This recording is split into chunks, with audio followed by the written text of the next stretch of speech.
আপনি তাকায় দেখুন, ছেলে ছেলের জায়গায়, মেয়ে মেয়ের জায়গায়, আপনার ব্যবসার জায়গায় সেদিন আর কেউ কবরে যাবেন না।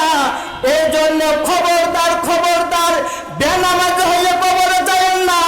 কবর কিন্তু খুব ভালো জায়গা না।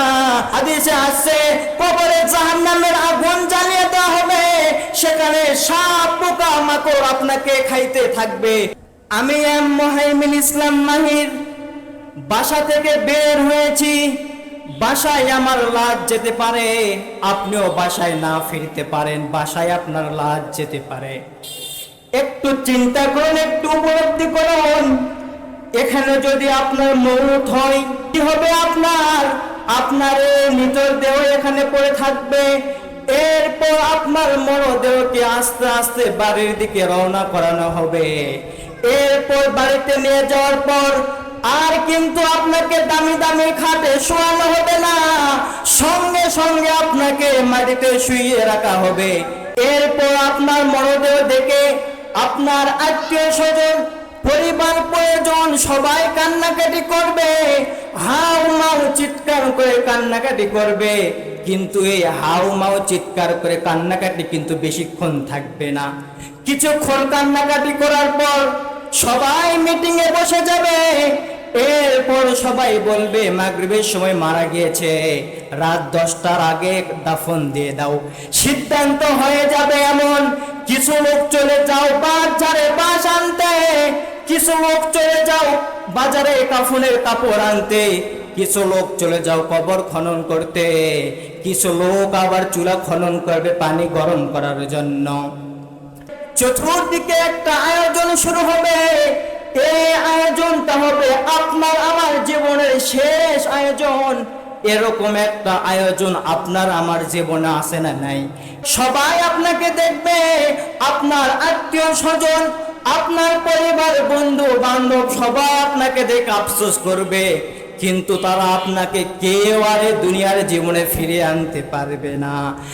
কিছুক্ষণের মধ্যে যখন পানি গরম হয়ে যাবে, যে বাড়িটা এত সুন্দর করে বানালেন, 2 কোটি 3 কোটি 4 কোটি টাকা দিয়ে যে বাড়িটা বানালেন, সারা জীবনের জন্য আপনাকে বাড়ি থেকে বের করে দেওয়া হবে। বের করে দেওয়া মাত্রই আপনাকে গোসলের স্থানে রাখা হবে। যখন আপনাকে গোসলের স্থানে রাখা হবে, সেই দিন খুব একটা সাধারণ সাবান দিয়ে গোসল করানো হবে।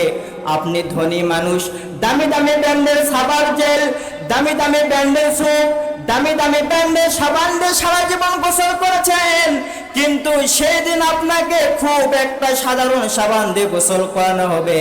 গোসল শেষ করা মাত্রই আপনার থেকে মসজিদ থেকে খাটিয়ে আনবে। আরে ওখানে ল্যাপ নাই, তোষক নাই, কিচ্ছু নাই, ওখানে আপনাকে শোয়ানো হবে।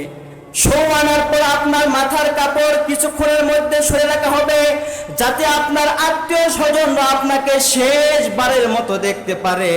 যখন শেষবারের মতো দেখা শেষ হয়ে যাবে, যে বাড়িটাকে সুন্দর করে বানালেন, সেই বাড়িটা থেকে শেষবারের মতো আপনাকে বিদায় করে দিবে।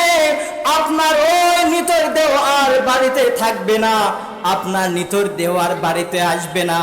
যখন আপনাকে আর বাড়িতে, আপনি সারা জীবন বাড়িতে আসতে পারবেন না। এবার আপনাকে ওইদিকে জানাজার মাঠও প্রস্তুত, ওইদিকে কবরও প্রস্তুত। আরে আপনি মানুষ পরিষ্কার পরিচ্ছন্ন পরিপাটি ছাড়া ঘুমান না, কিন্তু সেদিন কবরে গিয়ে দেখা যাবে খুব ন্যারো জায়গা, মাত্র 3.5 হাত কবর খনন করানো হয়েছে। ওই কবরের ভিতর ল্যাপ নাই, তোষক নাই, বালিশ নাই, টাইলস নাই। আরে ওই ময়লা আবর্জনার জায়গায় রাখা হবে। কবরে রাখার পর আপনাকে বাঁশ দিয়ে মাটি দেওয়া হবে।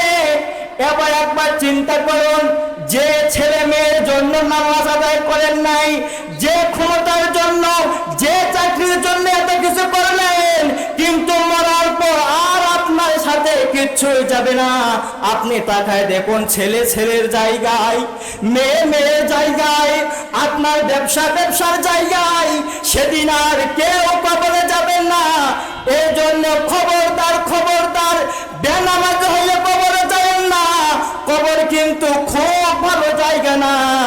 বেনামাজি হয়ে যদি আপনি কবরে যান, কবরে কিন্তু আপনার সাথে ভালো আচরণ করবে না। বেনামাজি হয়ে কবরে যান, মাটির দুই পাশ থেকে একটা চাপ দিবে, আপনার এক পাশের হাড় আর এক পাশের ভিতরে ঢুকবে।